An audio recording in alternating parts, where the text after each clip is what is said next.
पाकिस्तान परास्त, वहां की आवाम को बड़ा आघात। एक विकेट की हार ने पाकिस्तान के लिए आगे का दरवाजा किया बंद। बाबर आजम का निकल गया है दम। Hello and welcome to the show battleground. आपके साथ मैं हूं प्रिया सिन्हा।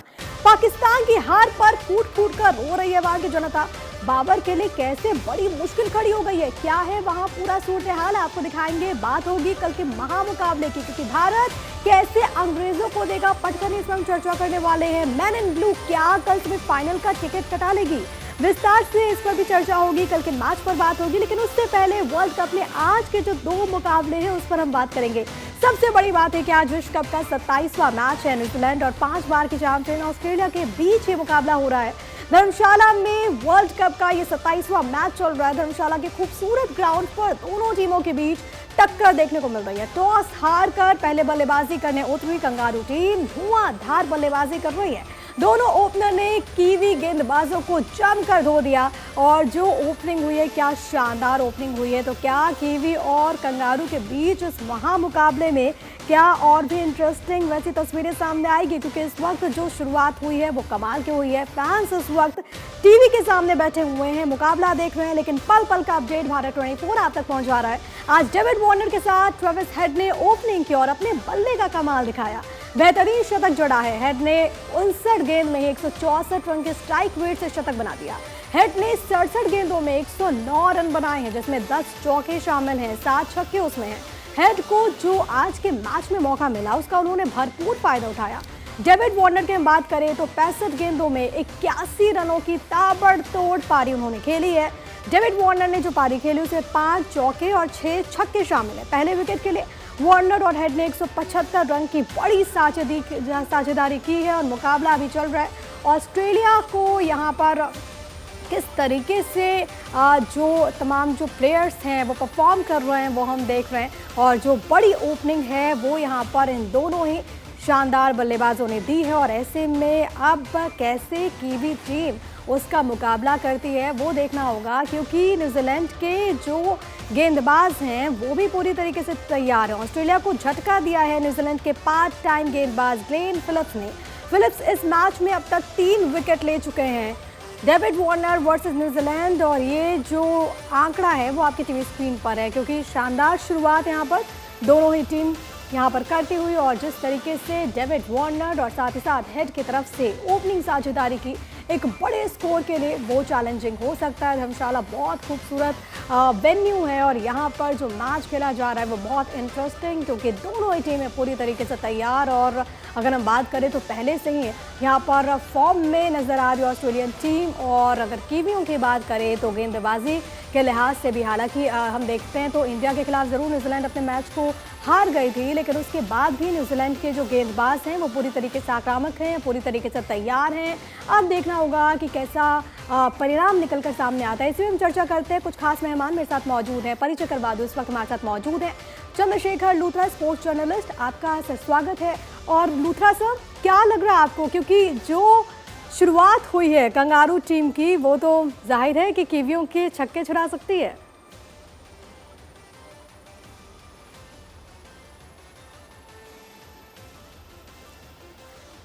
सर प्लीज अपने आप को आप अनम्यूट कर लीजिए, आपकी आवाज नहीं आ रही। चंद्रशेखर सर, अब सुन पा रहे? जी जी, प्लीज सर कंटिन्यू कीजिए।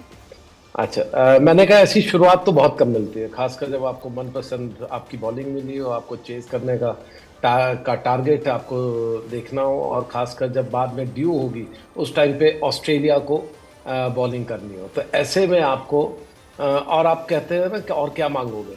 लेकिन अनफॉर्चुनेटली जैसे मैट हेनरी को मारा ट्रेविस हेड ने, मुझे लगता है कि ट्रेविस हेड जिस फॉर्म में खेल रहे थे आज, उस तरह से तो देखिए, अगर वो अगला टूर्नामेंट में भी, अगले आने वाले मैचेस में ऑब्वियसली अब उनको मौका मिलेगा तो उनको नेचुरली मुझे लगता है कि ये काफ़ी डिस्टर्बेंस हो रही है। I think I can, you can hear me? Yes sir, I can, please complete. Hello, yes sir, आपकी आवाज आ रही है। तो इस तरह से मुझे लगता है कि जब मौका उनको मिलेगा तो बहुत मुश्किल होगा बाकी टीमों के लिए अब उनसे पार पाना। और रही बात इसके बाद क्या होने वाला है, मुझे लगता है इसके बाद सिर्फ जो पॉइंट्स टेबल है उसमें फ़र्क पड़ेगा उसमें ये फर्क पड़ेगा कि न्यूजीलैंड नंबर 4 पे चला जाएगा, ऑस्ट्रेलिया नंबर 3 पे आ जाएगा। लेकिन आने वाले दिनों में आपको देखना पड़ेगा कि न्यूजीलैंड का भी एक इंडिया के अगेंस्ट मैच है। सॉरी, न्यूजीलैंड का जो है आगे आने वाले दिनों में बांग्लादेश के साथ एक मैच है, एक नीदरलैंड्स के साथ है। तो उनके जो जो कहते हैं ना इजी मैचेस है, ऑस्ट्रेलिया को भी इसी तरह से मैचेस खेल रहे हैं। तो ओके सर, और उसमें क्या रिजल्ट आएगा वो देखना होगा, और इसमें पॉइंट्स टेबल में क्या उलटफेर होता है उस पर भी हम बात करेंगे। मैं लौट रही हूँ आपके पास। तो महाराष्ट्र ने बाबर सेना को धूल चटा दिया। आखिरी 7 रन ने जैसे मानो गेंद बदल दिया, जज्बात बदल दिया, मैच बदल दिया। ऐसे में बातचीत करते चंद्रशेखर जी हमारे साथ लगातार बने हुए हैं। चंद्रशेखर जी, अगर सबसे ज्यादा अगर कोई सवाल उठ रहा है तो वो बाबर आजम की कैप्टनसी पर सवाल उठ रहा है। जिस तरीके से टीम सिलेक्शन हुआ, जिस तरीके से उन्होंने फैसले लिए, आपको क्या लगता है, आपका टेक इस पर क्या है? देखिए, यही बाबर आजम थे जिन्होंने उनको वार्ड नंबर 1 टीम का तमगा भी दिलाया था कुछ दिन पहले, और यही बाबर आजम थे जिसने करीब 3 या 4 साल से इस टीम को बहुत अपने अपने कंधों पर संभाल रखा है। लेकिन क्रिकेट ऐसे ही है। देखिए, क्रिकेट में आप स्टार तभी तक हैं, लोगों के सिरों पर तभी चढ़कर बोलते हैं जब तक टीम जीतती है। और रही बात अब इनका क्या होगा, तो देखिए 4 पॉइंट है और 3 मैचेस इनको खेलने हैं, और तीनों मैचेस अगर एक बांग्लादेश का छोड़ दे जो नेक्स्ट मैच है, उसको छोड़कर अगले 2 मैचेस इंग्लैंड और न्यूजीलैंड के अगेंस्ट दोनों टफ होने वाले हैं। तीनों मैचेस को जीतना भी है ताकि ये 10 पॉइंट तक पहुंच सके। और ये बाकी टेबल पे ध्यान रखना कि 10 वाले तो ऊपर जाएंगे, इंडिया और साउथ अफ्रीका, लेकिन जो बाकी की टीम है वो भी कम जीते।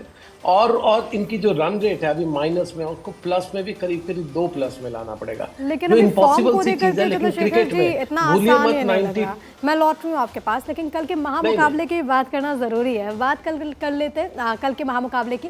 क्या कल भारत अंग्रेजों से इंतकाम ले पाएगा? क्या लखनऊ में बर्मिंघम का बदला लिया जाएगा? 2019 का बदला लेने के लिए मैन इन ब्लू पूरी तरीके से तैयार है। जीत का सिक्सर लगाने के लिए रोहित की सेना बेताब है। क्या कल बटलर का बैग पैक हो जाएगा? क्योंकि जिस तरह से पूरा टूर्नामेंट में इंग्लैंड खेल रही है, उससे तो यही लगता है भारत के लिए कल का मैच आसान होगा। इंग्लैंड खेल के हर पहलू में फेल रही है, ना तो उनकी बैटिंग चल रही है ना ही बॉलिंग। आखिर इंग्लैंड टीम का ये हाल क्यों है, और क्या टीम इंडिया इंग्लैंड की कमजोरी का फायदा उठा पाएगी, ये देखना बहुत ज़्यादा इंटरेस्टिंग होगा।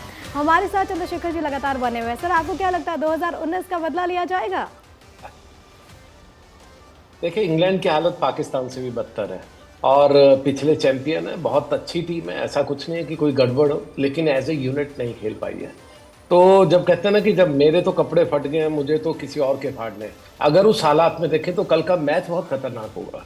इंडिया के पास लूज करने को कुछ नहीं है, वो तो सेमीफाइनल्स में जा रहे हैं, लेकिन एक अपसेट हो सकता है, क्योंकि इंग्लैंड को जाते जाते कहते हैं ना, किसी को नोच डालने, किसी को कुछ कर डाले, ताकि बाहर जब जाएंगे अपने देश में कुछ मुंह तो दिखा पाए। तो इसलिए कल के मैच में बहुत ध्यान से खेलना पड़ेगा इंडिया को। अपनी जो फॉर्म है उसको बरकरार रखना पड़ेगा, अपने बैटर्स और जितने भी बॉलर्स हैं, क्योंकि हार्दिक पांड्या नहीं खेलने वाले कल फिर से। तो आपको अपनी जो बेस्ट 11 है, जो शायद पिछले मैच में नहीं खेली थी, बेस्ट 11 को खिलाना होगा। आगे इस पर चर्चा करेंगे।